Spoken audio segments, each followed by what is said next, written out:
Welcome back to the Outside Edge podcast with me, your host, Paddy and Trent Park joining me as ever.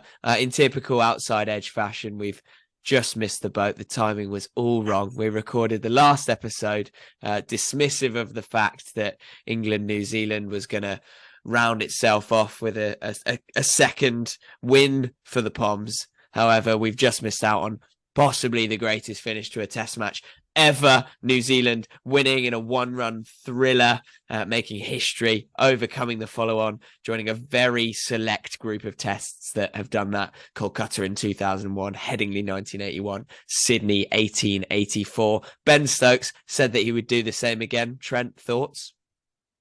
Idiot. What an idiot. Well, Australia has just been allergic to the follow-on ever since that Kolkata lost, and then it's got memories of Virender Sehwag just pounding runs after run. I got a question for you straight off the bat. Did you think Jimmy was going to do it? To be honest, mate, I don't think the bloke ever wants to have to put the pads on, let alone hit the thing. And it was just so typical that it was Leachy to go anyway. So, I don't know. As part of me thinks that it was deliberate. You know, the whole thing has just been, let's try and make this cricket as entertaining as possible over the course of 5 days. And to be fair to them, when it lulled, both teams brought us back in. And I hate to say it, but so great to see the Kiwis back. They put in a proper assured batting performance when they needed to most. And it was an absolute thriller. So I don't know about you, Trent, but I'm starting to fall in love with cricket again. Yeah, I don't mind it. It gives me hope too, mate. Hope towards the Ashes.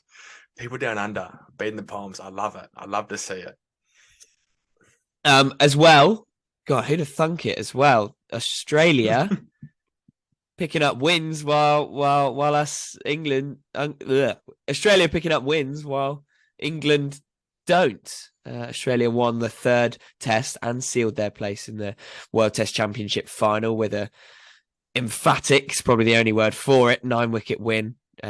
Travis Head with a assured chase to completely prevent the possibility of a green top in Ahmedabad.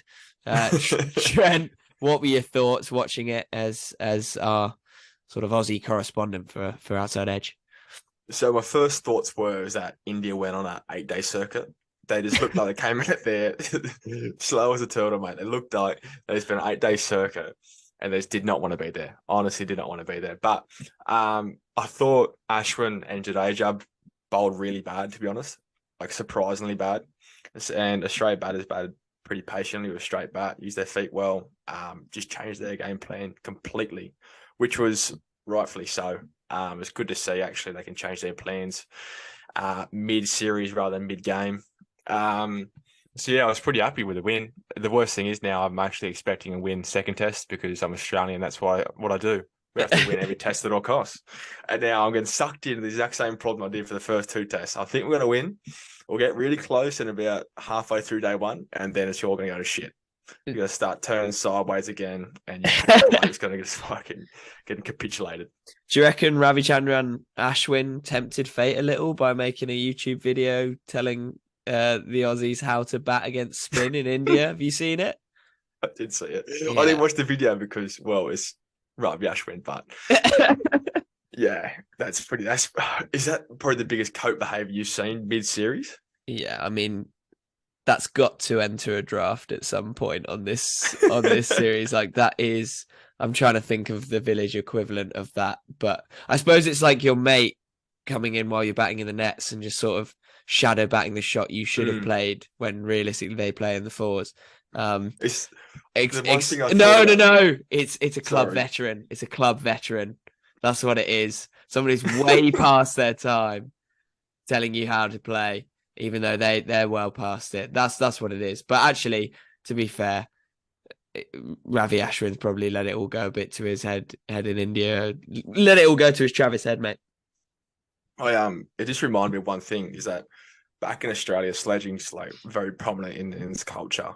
And I'm not a big sledging guy. I think it's pretty wet itself, just abusing people Agreed. below you. So I could give out technical advice. And that's what Rugby Ashford reminds me of. So I normally stand at a second grabber and just yell batting advice to these blokes who are probably maybe a little bit worse than me, I like to say, but probably on par because we're playing the exact same grade and the exact same competition. But yeah, that's what it reminds me of. So those coaching badges, mate. Yeah, coaching badges. Even though I'm giving horrible advice. Mate, your right hand's just come underneath it a little bit too much. All for it, mate. Anti-sledging. Pro coaching. As well, Women's Premier League has got underway after all the talk, after all the money that's been pumped into it, and rightly so. You watched the fourth match of the tournament thus far. It's the RCB Mumbai Indians. What were your thoughts on it, pal? First experience of franchise women's cricket in India. Unbelievable. Honestly, the only scary thing is that I know that the women's games could go straight in BCCI hands in about 2 years' time. Like, it was so good to watch, mate. It was just like the IPL, the first early years IPL. Bright colours, screaming crowd, fast outfields, flat wickets, and then just put runs on the board. Hayley Matthews absolutely smashed him. There was one shot in particular where there was a ball like halfway up middle, and she just got on the back foot and lifted over extra cover for 4, like 2 bounce 4, and my jaw was on the floor. I had to pick it up. But it made me think that, like, do you think that the BCCI are good for cricket for the longevity of cricket? Because I know I'm having this thought now in the conversations back home of like they're controlling over the wickets and how bad they've been, blatantly doctoring them. Do you think they're good for longevity of cricket? Don't know. It's difficult. I think it was probably always going to go this way with women's cricket because Australia have been leaps and bounds ahead of everyone else. They are in a completely different ballpark at times, playing a completely different sport. So given that there's a market for cricket in India, it was always bound to go that way. India have been sort of the 4th or 5th best women's team in the world. They've got a market, they're interested in it, and they'll pump money into it, and it will claw its way back. It's good in that it's putting more money into women's cricket. But I mean, Isha Guha said in her wisdom column a couple of weeks ago, we're at this tipping point now. There's got to be structures in place implemented to protect the individual structures in these different nations, to prevent these nomadic cricketers that, I mean, Lizelle Lee and Deandra Dottin are the examples she gives, for those who sort of rejected their home the central contracts, thank you, in home contract from their home nations, just to protect, if anything, to protect the grassroots nature of women's cricket. But I mean, it's difficult to call it early. I mean, it's very easy to slander the BCCI, but at the end of the day, there's a market for it, and it's life or death for a lot of Indian fans, and it's good to see that the women's game is getting as much traction as the men's. Going in that direction. I don't know what you think about it. I think especially WPL has been really good it'll be really good for women's cricket. I think it's going to invest a lot of money into it, and then it's going to create a bigger awareness within like the grassroots cricket, because you can see a career future in it. And that's what Australian cricket done. You be able to see a career in it. So parents would encourage their girls to play grassroots cricket. And now you're seeing with the BCCI or the IPL, they're sort of making it their own, and they're carving out a month in the calendar. And they're not allowing the Indian players to play in any other tournament, making it very exclusive. Yeah. What I would like to see personally with the IPL and the BCCI, with them be able to loan out their players to associate nations, lesser nations to play in their domestic leagues. That will create more revenue for their home nations. So like either like West Indies, the Major League Cricket that's going to start soon, and they'll get more money into their nation so they can pay more central contracts, encouraging their players to play test cricket and have their central contracts rather than just follow the franchises. Unfortunately, that will probably never happen, will it, Treno, given where the money is. Before we start thinking we know what we're talking about to too much of an extent, I want to ask you a quick question about the Women's Premier League. Given one of the main attractions of the IPL when it started, I don't want to lean into gender stereotypes here, so I'm going to do the exact opposite, was was the female cheerleaders on the sidelines in 2008. Do you think there's a market for a sort of ungainly, overweight male cheerleaders to take to the sidelines as the Women's Premier League pans out? 100%. Who's that bloke that does Bosh on TikTok? What's his name? Big John. Big John. You get Big John on the sides. Bosh every time there's a 6 or a 4. For Bosh. I think there's a market for that for sure. Yeah. Just really fat, overweight cricketers who come and watch the sidelines. Yeah, just level the playing field, mate. Yeah, exactly right. Yeah. Also on the topic of horrible village cricketing ideas that I'm having, it's time to lean into ever so uncoolly. Gosh, that was the most unelegant segue I could have gone for. Village moment of the week. Trent Park, take it away. Yeah, before we get into it, I've just got to say that Paddy and I have been terminally ill, basically, for the last 3 or 4 days. So we've got a lot of brain fog going on. So if we don't make any sense, that's what it'll be. Right now. So I've got an absolute corker for Village moment of the week this week. It's a bloke getting a concussion. I'm not going to beat around the bush here. So it's a bloke who's bad and knocks around to the leg side, and a fielder comes around to go pick the ball. And the bowler does, I'm pretty sure, goes to pick the ball up, and the keeper comes at the same time. Keeper picks up the ball to have a ping at the stumps, throws it from about 30 centimeters away from the bowler's head, hits him straight in the noggin. Now, if you watch closely in the clip, after he hit his head, it's travelled 30 metres on the fly. Not even joking, mate. 30 metres on the fly. So he's definitely got CTE. If you watch the movie Concussion, he's got a lawsuit on his hands. So, yeah, good on him. Yeah, pretty spine-tingling stuff this week on Village Moment of the Week. Does it remind you of that clip of Alistair Cook throwing the ball into his sunnies? That's what it reminded me of. The one where it just happened this year when they threw the ball into the stumps, the bowlers in, and it went into the umpires straight. Yeah. Or the Jack Leach wicket that he took the other day, last year, where I can't remember, it's against South Africa, where he hits the ball and it comes off the non-striker's bat, and just completely horrible, unfortunate collisions in cricket. I just couldn't get.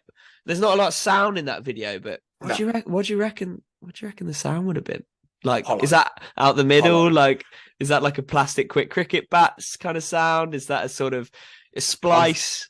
I'm thinking one of those little cashmere or unknown willow bats. Yeah, fence paling, just hollow. Yeah, I can only think of one phrase, Trent, and that's "don't rub it." He can't, mate. He's fucking knocked out. He's out for the count. How can he rub that? Right. Without further ado, we had a chat earlier in the week off the back of the lowest ever 2020 score. Cricket España, Spain, bowled out the Isle of Man for just 10 runs, featuring the bowling exploits of Mohammed Kamran and co. We managed to catch up with the one and only Corey Rutgers, who we were put in touch with by a good friend of the show, Max O'Dowd. He's the head coach of Cricket España, and he had a lot to tell us about Spanish cricket and European cricket in general, and it was a good little chinwag. So, Treno, thoughts? Enjoyed it? Loved it, mate. A little shout out to Max O'Dowd. Happy birthday for the week, mate. Yeah, happy birthday to Maxi. We'll check back in after the interview for a bit of draft action. Yeah, so my name's Corey Rutgers. I'm the national coach for Cricket España. Do some commentary for the ECN. I'm also a knob in a green blazer. So, yeah, we're given the green blazer. A few people told me today it's grey. Pretty sure it's green. But no, I've been around the world for cricket for a few years, and we just bowled a team out for 10. So that was fun. Corey, mate, thanks for coming on. Before we get into that 2-ball victory that everyone wants to talk about, I also know, and listeners should know this, that you're also a founding father of the kennel, a much-loved kennel on the podcast, along with Maxi and also Fred Klaassen, I believe. Yeah, Freddie Klaassen was a founding member, and Scotty Edwards as well, and Piers Fletcher. I didn't realise we were going to talk about the kennel. Now I'm worried. The kennel. Yeah. I just got one little question to start off. What's more valuable to the overall strength of Netherlands cricket, the Baz the Lead family or the kennel? Oh, it's the kennel. Arguably the kennel by a long way. Look, don't get me wrong. The Delator family's done real well, but if there's I could give you guys some actually real good gossip that the other four wouldn't want me to tell you because they're still involved in Bring it in. cricket. I'm not involved with Dutch cricket anymore, so I could open up some whoppers here. Please do. I know too much. Listen, there was a few times back in the day where a couple of rumours used to float around on Dutch cricket. Maybe they came from some Twitter files and things like that. That was from the Kennel House, and we rode that. We rode that to the mill until the boys got higher up. Max became vice captain. Scotty became captain. But, geez, we let some of these rumours fly. I think we called it like top class of rumours, and we would just slate as many people as we could, and no one ever knew it was us. It was good. It was real good. Thanks so much for coming on, Corey. We may dive into the sort of mythology around the kennel a bit later on. Obviously, we have to dive into, as Trent said, the 2-ball chase, bowling out the Isle of Man for 10 the other day. Can you just take us there? Take us to that game. It was the sort of 6 of 6 T20s. What's happening? Walk us through it. It's usually the backstories that are the best about all this. So, so this is the 6th match of a T20 series. This team's only ranked a few spots below us, so it's not like we were versing a bunch of Village Green. It was a decent team that have technique and can hold a bat. I think in the morning game, they hit us for 134, and we chased it down. So this was a pretty massive series in the sense 6 games, 3 days is mental. The boys were cooked. And an hour before the game, we'd lost Rubel right arm fast to a shoulder injury. We lost a left arm off spinner to a finger injury. And our 2 left arm seamers were like, Coach, we need to rest. We can't play. So an hour before, we were trying to think about who are we going to string together as a bowling attack. We were talking to Daniel Doyle, who's like one of our middle order batsmen, if he could get a few overs out in that. In the end, I got onto my knees to 2 of my left arms and I said, please give me one more. Just give me one more big push. The boys had just eaten, so we won the toss and chose to bowl because we're like, use that last bit of fuel to get yourself through 20 overs. And then am I allowed to swear on this? Yeah, mate, take it away. Fucking hell, mate, honestly. It was fucked. It was honestly fucked. So I remember standing there on the side and it's a normal game of cricket. I think the very first ball was gloved down the leg side. You get a little bit of luck. It was their best batsman strangled down the leg side. 1 for none off 1. So sweet, good start. I'm thinking in my head, restrict them to that 120, 130 mark again. Second over, another wicket falls. The other opener, inside edge onto the stump. Sweet, 2 for nothing. Anyway, third over is where it started to get a bit weird. Mohammed Kamran, and I don't know if you've heard much about him. We nickname him Hitman because he looks like the guy off the Assassin game. No joke, dead ringer. Fucking, he's 36, bald like a bat. And literally, he got clocked at 147 versus England about 7 years ago. He bowls rapid. So now he's about 35. We still reckon he touches 140 when he wants. And look, the best thing about Mohammed Kamran, he doesn't do warm-ups. He smokes 50 cigarettes and he calls them energy sticks. So anyway, before the third over, he's freaking looking at me at the boundary line. He gets 3 in-swinging Yorkers perfect.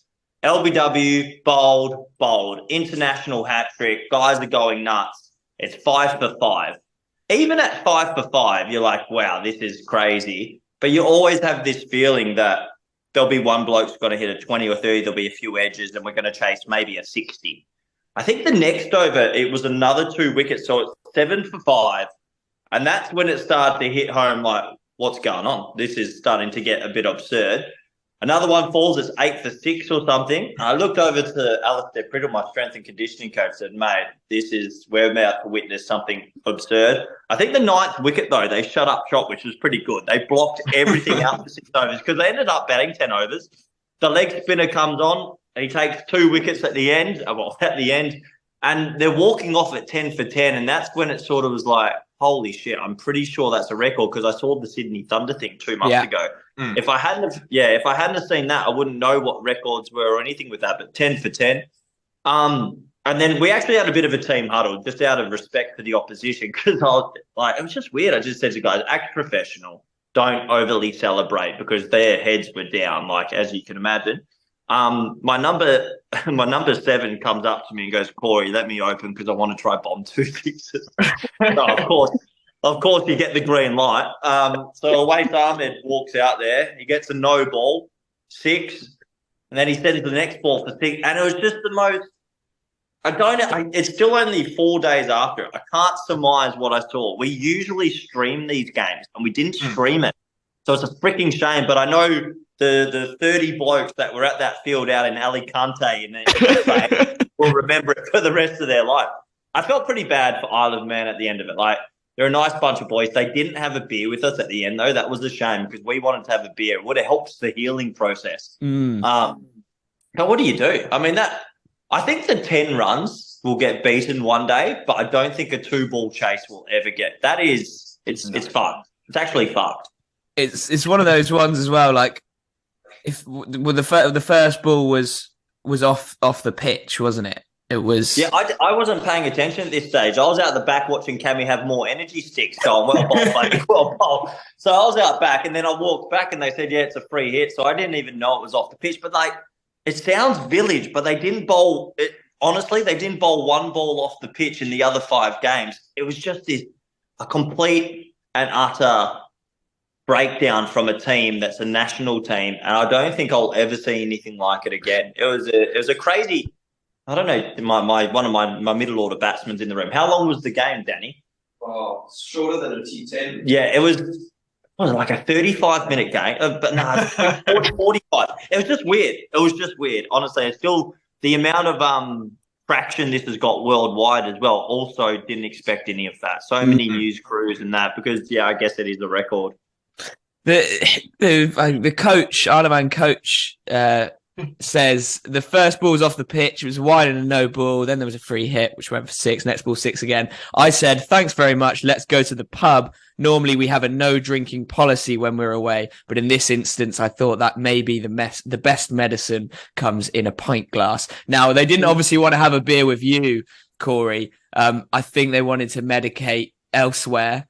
Is that okay? Yeah. Is that understandable? Are you allowing it? There's your first error. As a coach, you should never limit the guys from a few beers on tour. They're all adults, right? So I think we don't have any rules. We have a respect thing in our squad. Like, if you want to go out mid-tour and have a drink and a dinner, by all means. But if you rock up hungover, you're out of the squad. So you treat the guys like adults. If you try to restrict adults to what they can and can't do, you never get the best out of them. But I sort of understand. I understand. They were a bit sheepish and they wanted to get out of their post-haste. But I think with everything that gone on those few days, it would have been nice to have had a beer because we would have sat around and just had a good joke with them. We were never going to rub in. We really did speak about it a few times that don't over-celebrate this because right now we could tell they would have been feeling ridiculously upset, Yeah. You seem to have quite a unique bunch of players and quite a peculiar coaching style as well. You only batted first once in the tournament and one of your openers scored a ton, but then his partner 20 off 40, you retired him out for scoring too slowly. Not something we see a lot of, but something and I'm sure Trent would as well, we'd like to see more of. What's the thinking behind that sort of cutthroat, gung-ho coaching style, Corey? It comes from a lot of T10 background. I worked in Dubai at the international T10s. I actually worked a lot with Dean Jones. He was the first big coach that got me into the system. And we spoke a lot about in the T10, if a player's struggling 60 balls and he's 13 or 15, which is 25% of the innings, why wouldn't you retire him if you've got a gun sitting there? So we actually just played in the ECC last year and there was a game against Scotland where Govinda Bajwa, one of our left-handed middle-order batsmen, were playing against a good Scottish 11. He might have been 15 off 17, but that was 30% of the innings, wasn't getting away. We had another lefty sitting there, so I just dragged him. Pulled him out. Hamza Dar goes in there, hits 3 sixes. We win the game just because it was a hot hand, take a risk. I never thought I'd do it in a T20. It was not planned at all. And Ravi Panchal is a good batsman who I retired. I like Ravi a lot. But, I think we were 1 down. He was 25 off 38 with 25 singles. Like, it wasn't through a lack of trying. We ran a few messages in the 10th, 12th, 14th, come on, Ravi, time to get on with it. But we had 9 wickets in hand. I've got Daniel Doyle-Calle, who we've flown in from South Africa, sitting at 4, who wellies them. I've got Mohammed Kamran, who wellies them. I've got genuine power hitters. Why not? Like, I don't understand why there's this taboo of, hey, you can't do this, you can't do that. There's 24 balls left, and I've got a guy striking at 65 who we just – honestly, Ravi's a good player, but he just couldn't get off the square that day. And I know afterwards I talked to him on the side. I mean, 2 days later, Ravi came out and made a 25 off 12. So it was just a bad day at the office. But why would you sit there and let someone's bad day continue when you can literally just call them in? Have a blow. Yeah. Well, you know what the best thing was? You know, the best thing was on Crick Info and everything, it says retired hurt. So he got a nod out. Red Inca. That's perfect. So his average went like this. I was like, mate, don't get angry at your young coach, mate. You should be stoked. I want to go back to the bowling innings. You grew up in Australia like me, mate. We grew up in the crucible of Australian grade cricket. And as we both know very well, like when there's a batting collapse, there's just a lot of blokes yahooing, screaming, like laughing. Can you like describe what it was like in the centre when you're taking those wickets, like taking those poles one after one? Come here, Daniel. Daniel, okay, I'm happy to be at the camp. This is Daniel Doyle. He's our number 4, and we fly him in from South Africa. Hello, boys. How's it going? How's it going, Daniel? Daniel boy. You heard that question, didn't you? Yeah. I can just say that every 2 minutes we just find ourselves in the middle and we're just looking at each other going crazy. Every single 2 minutes we're just taking wickets. Like, what's going on, boys? I've never been a part of something like that before, so it was just unreal to experience that. At what point did you start thinking, shit, we've got to sort of wind our necks in a little bit here? We've probably got to be a little bit more respectful. Or did that not happen until Corey had a go at you? Nothing. The whole, in all honesty, the process, nothing was disrespectful. It was just like we're just bowling. We got to be honest, we got 2 elite left arm opening bowlers, like quick, swing it late, and they got on a heater. They just got on a heater, both of them. I think as a team, you go out there to try and bowl the team out for as little as possible so you can chase as little as possible. So when we saw 10 on the board and we off the field, sweet. So we didn't think much of it until it really sunk in. We're like, oh, this isn't a normal game of cricket. Yeah, it didn't hit home for a while, because like for us as a nation, we've got a lot riding on the ranking points and what we were trying to do to get 50 over cricket back. Yeah. So that last game for us was massive, and we drilled into the boys one last push, one last everything. And then when they delivered it, it just happened. I mean, at one stage we did have 2 slips in and a gully, but nothing. Yeah, it was just a weird, honestly, it's hard to describe. It's a weird 45 minutes. Never in our dreams did we ever expect that. I mean, we're at this tournament here. We've got Jersey and Guernsey who are right here at the moment watching these games, and they've both come up to us and said, how the fuck did you bowl them out 10? Because they're not bad cricketers. These aren't guys that walked out holding the bat back to front. These were guys that hit us for 135 in the morning. They're technical cricketers that have played in England. It was a perfect storm almost. Yeah, British Isles aren't a bad bunch of cricketers. I know a lot of like UK clubs, counties. They'll tour to Guernsey, Jersey, Isle of Man. So I mean, it's no bad thing. I want to ask a little bit about you. You've been with Cricket España for a year and a half now or so. What's it like getting that gig? Obviously, you've done Qatar T10 before that, bit with Belgium and Netherlands. How have you got that gig?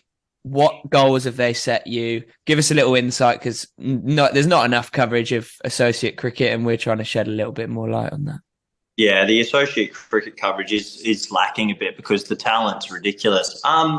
Yeah, for me, so I've been around a little bit. I went to, as you mentioned, Qatar T10, did a couple of PSLs and things like that. And then I was working in the Dutch system, and that's how I sort of met Max and Scotty the first time and all that. I was an assistant coach and analyst for Cambo. And then it sort of got to this point where that had finished, and I coached Belgium for 2 years, and that was a bit lower than Spain. And that was good because that was sort of my own project to try and get them up the rankings. And then with all this sort of T10 commentary I'm getting around Europe quite a lot. And I met John Howden, who's the CEO of Spanish cricket. And the cricket community is small in Europe. You have a couple of good results with some minor countries, and then you'll be surprised who asks questions and that. And they came asking me what my plans were and their vision for Spanish cricket. And I think what a lot of people don't realise with Spanish cricket, we've got 3 or 4 turf fields that all the county teams come and do their pre-season on. We've got the second most clubs playing behind England in Europe. So Barcelona currently have 72 clubs playing up there. It's crazy. There is cricket everywhere in Spain. And it was sort of this sort of tapped resource. They need somebody to go around, find the talent, grow the squad, and sort of give us a vision where we want to go. And where the ranking system is at the moment, that we're just on the outside of earning 50 over cricket back for the country. So the first 14 months have been good fun because it's almost like you ever played FIFA career mode? Yeah. It's fucking that. I tell all my mates this all the time. They're like, what's it like being a young national coach? I'm just playing FIFA career mode.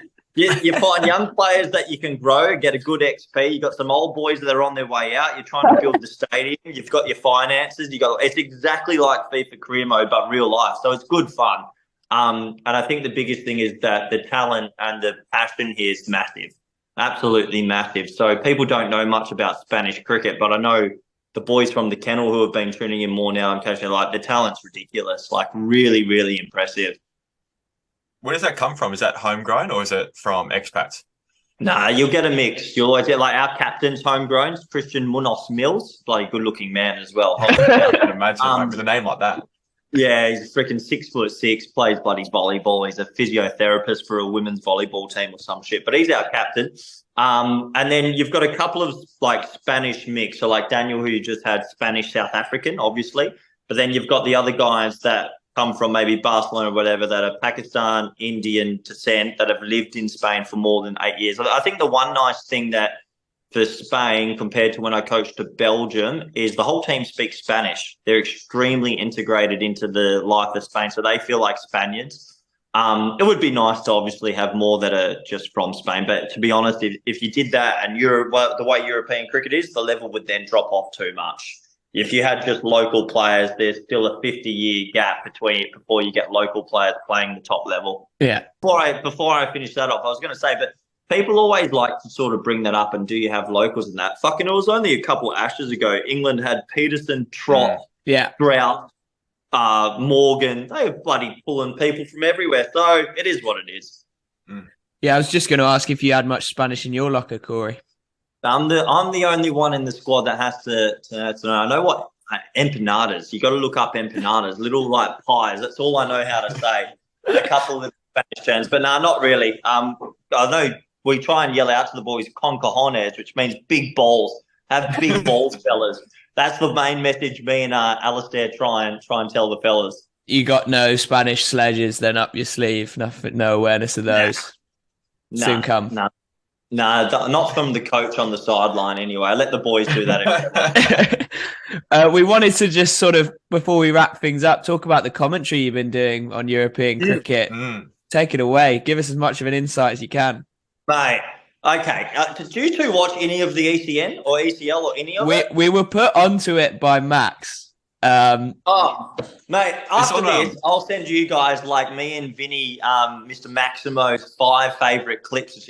It's basically T10 cricket on steroids with a bunch of players that are somewhat good and somewhat bad, and you get the most viral clips you could ever imagine.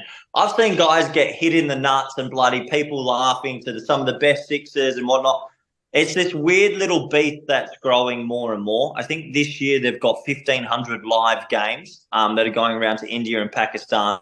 The commentary side of it's fucking great fun because it's almost like I did a game last year. I commentated Holland, Pakistan at VOC. And that's like, wait for the ad break. Yeah. Sound educated, toilet. This is free reign. I was commentating this morning. I'm allowed to say what I like when I want, as long as I don't swear on air, which I accidentally did once because the man was good. But this is free reign. It's like, just be yourself, speak openly, have an opinion.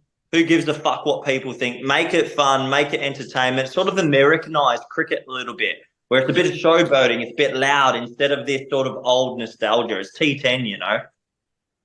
So what's your opinion on the man cat then? You said you swore. Were you pro or I've changed against? my mind. I'm one of those.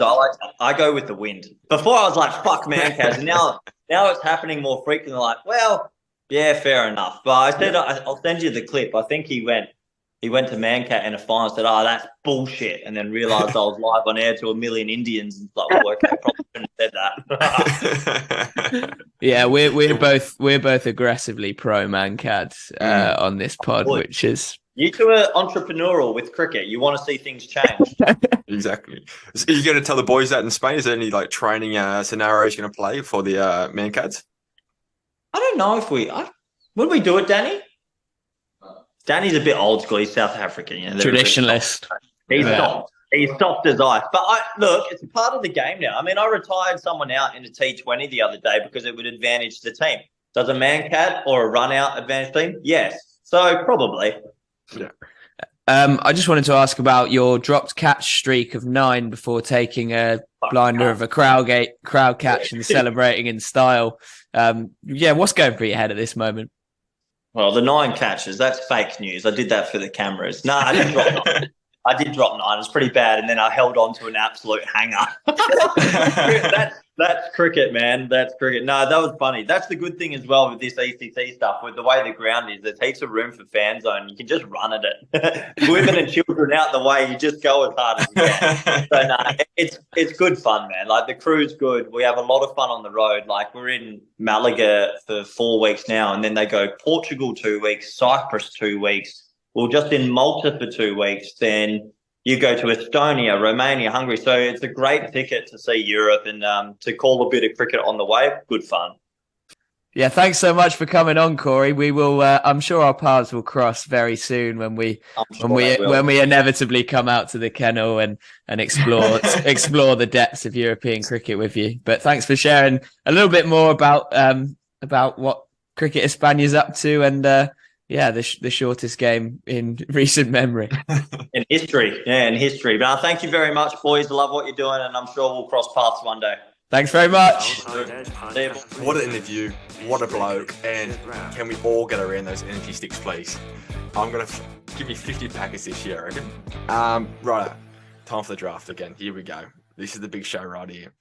Before we get into the proceedings, there's one little thing that I want to give our listeners, a little nugget of gold. So we put the last week's draft on TikTok, and we've got a few wrongers in the comments again, just like old buddy Ryan Gibson from yesteryear. This week it hasn't turned to me, surprisingly, despite my 3 weeks bad run of draft form. Have you actually know, Paddy, I've came last 3 weeks in a row. Yeah, as mate. The draft master. That's pretty sad. Yeah, it's been sending me.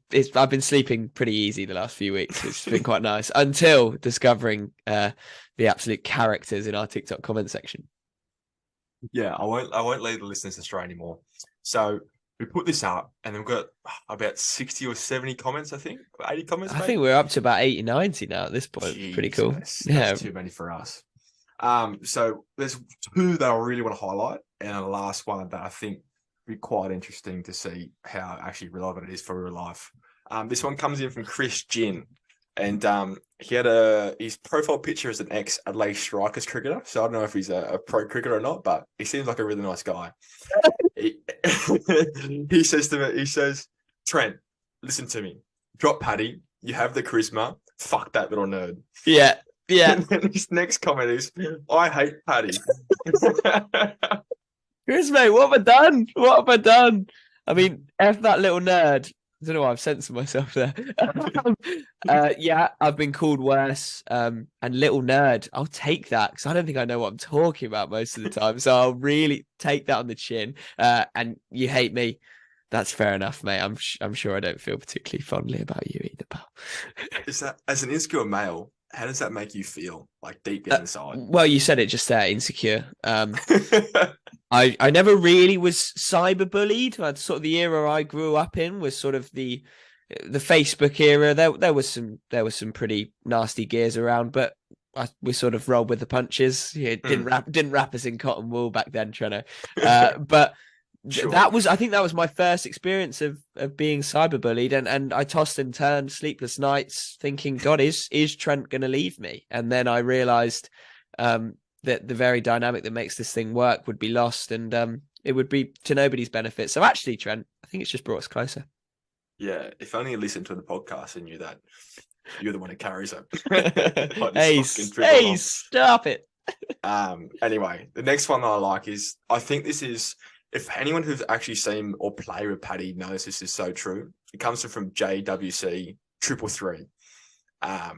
It says Paddy bats 9 and doesn't bowl, but tells the missus he's the glue of the team with his chat. Yeah. It's so true. All you do, mate, is stand at cover, stand at point, and just throw out. What do you throw out? You throw out self-deprecating chat. That's all you do.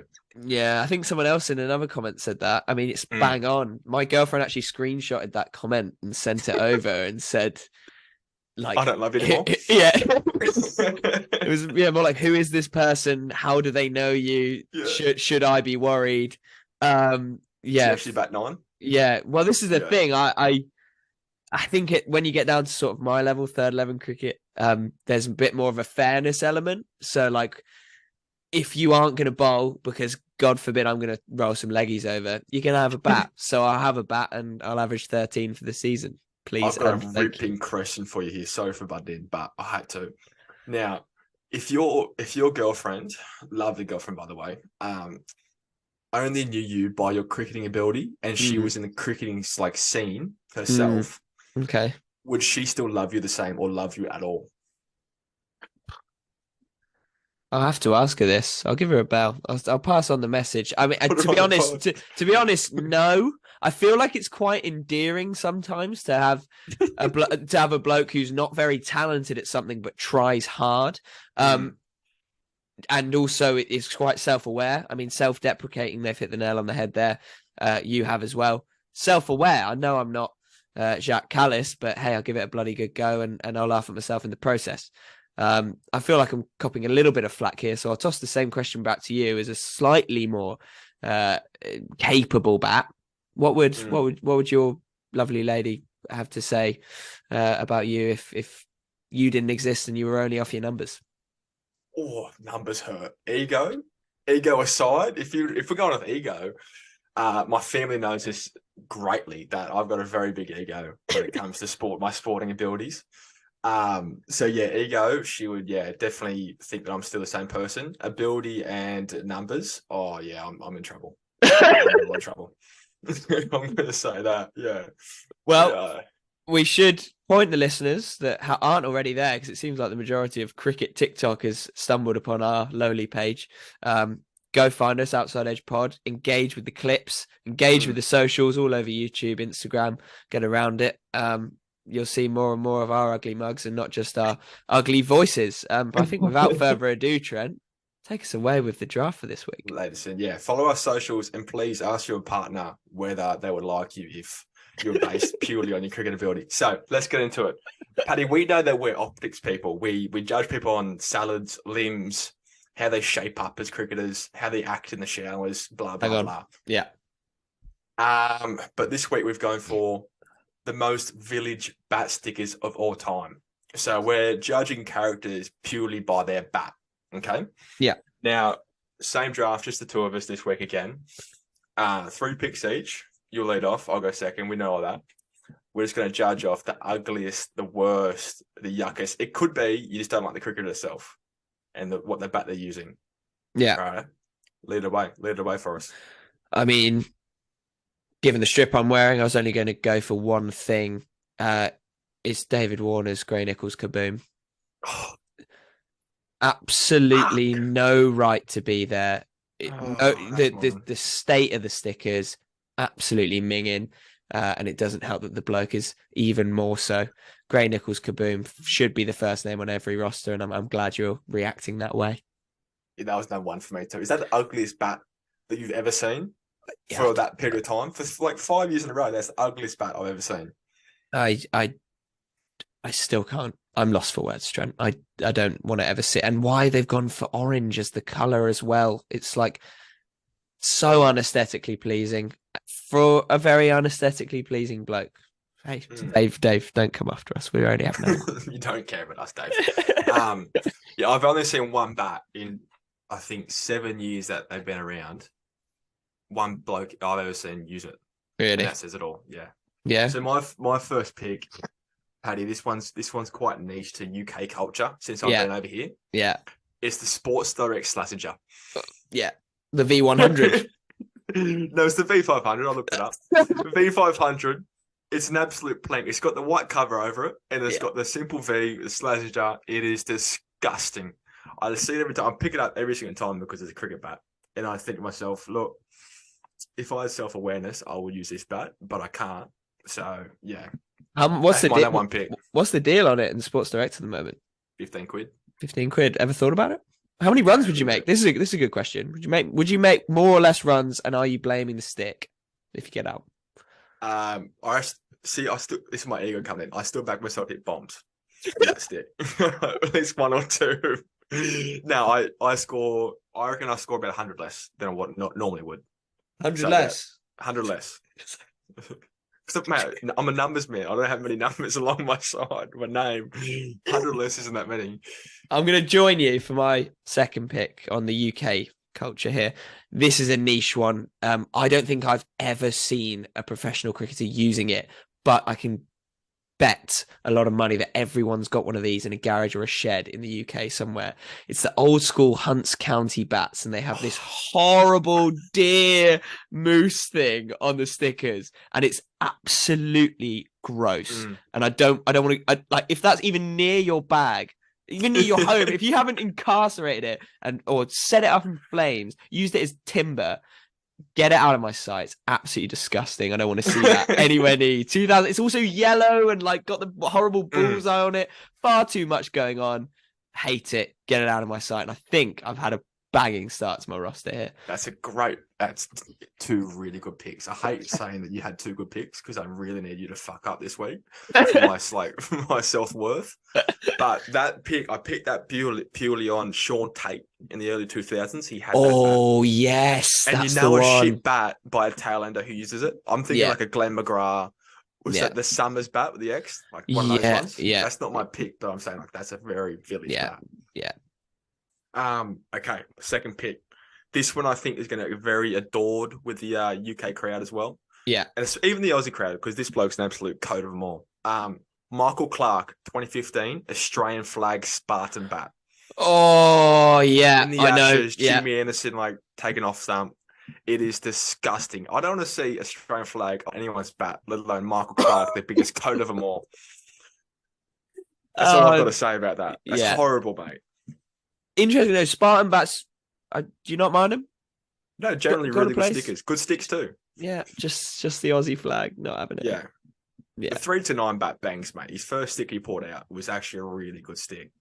Yeah, he had the Slaz for a while, didn't he, Michael Clark? Yeah. Not the Sports Direct V500, obviously, but okay. My third pick. This is a difficult one because it's got a place in my heart, mainly for the people who used it and look good using it. MS Dhoni rocked the Reebok bat for quite some time. The stickers on it leave a lot to be desired.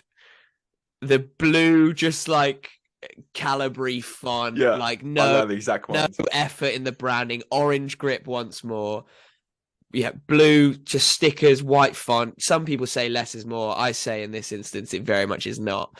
And it's a pretty minging stick. I was thinking about, like, it's so close to being as gun as Code Nike was. Yeah. The Nike was beautiful. It did it well. Same colorway, same essentially theme. However, Reebok just does it and looks like an Audi version of the Nike. Doesn't it? I had that on my list as well, because also Brett Lee used that in like 2008 as well, which is a great sign. That's a shit stick. Yeah. If only a tail ender uses it. Yeah, agreed. I wasn't brave enough to put them on my list because MS Dhoni. Yeah, I feel like we haven't. I feel like we haven't sort of broken across into India just yet. So maybe if we get launched upon in the TikTok comments this week, we'll be a sign of success. Okay, right. This one's very niche. I'm gonna have to say. I'm gonna preface this right now. It's one very niche. Yeah. 2019 Missouri ton stickers. Alex Carey in the 2019 ODI World Cup. It is disgusting. The colors, just the name itself, ton on there. Even though it's not a ton bat, it's a Missouri bat. It is fucking horrible. I don't care if anyone likes that or not. Get it out of my life ASAP. I'm so glad he's changed now. I'm so glad because that was disgusting. Yeah. The bloke's got such good cover drive on him, and then you see like the full face of the bat come through, and it's that sticker. Is that like the black and gold one? Yeah. Yeah, I know the one.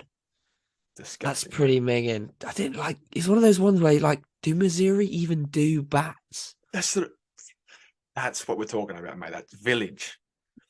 You want them? How much cash would you have to earn if you're a professional cricketer with Alex Carey standard to use that bat on a national stage? Oh, gotta be a few big uns, isn't it? Yeah, mate. At least double. 1.8 Yeah. times the other amount.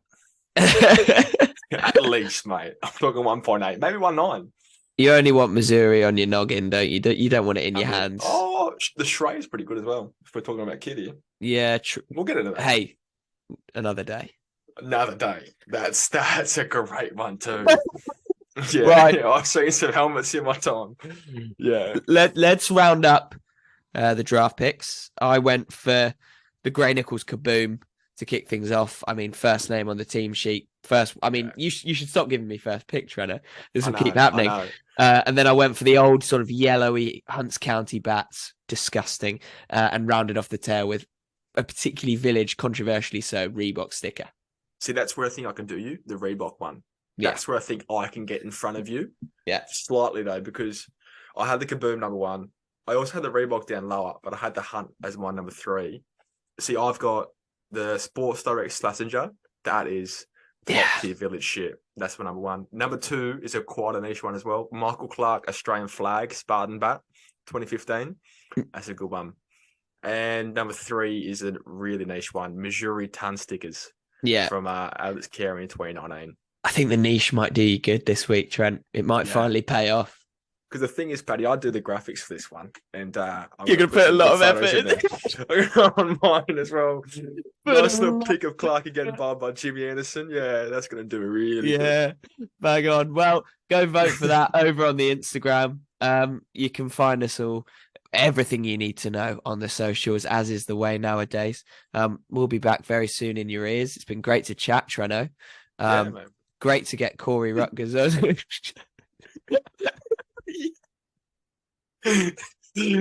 Oh, you know what, Paddy? It's been really good being fucking crook as a dog for the last 4 days too. I've loved it. Exactly, mate. Sniffles are over and out. We'll see you very soon. Thanks to Corey Rutgers for coming on again. And we'll be in your ears, regrettably, sooner than you may like. Outside Edge, over and out. Please bless our comments still on TikTok. Laters. Love yous. So this is Outside Edge history. First time ever we have a female on the podcast. Now, First and last. First and last. I've got Grace, my lovely partner of 7 years, on here. I've got to ask you a question that me and Paddy have asked each other. Would you still love me? You know me as a person right now, as a very cultured, nice person. Maybe, maybe not. Purely by my cricketing standards alone, would I be like on the field and my stats? And now you are a female, also in cricket circles. Would you still love me? Yes or no? I'm probably going to have to say no. And you know what? That's the right answer. Because if she saw my average and what I'm like on the field, she would hate me. And I mean hate. Oh, God. Any words to say goodbye, Grace? Goodbye. Not even a thank you. Thanks for having me. See ya.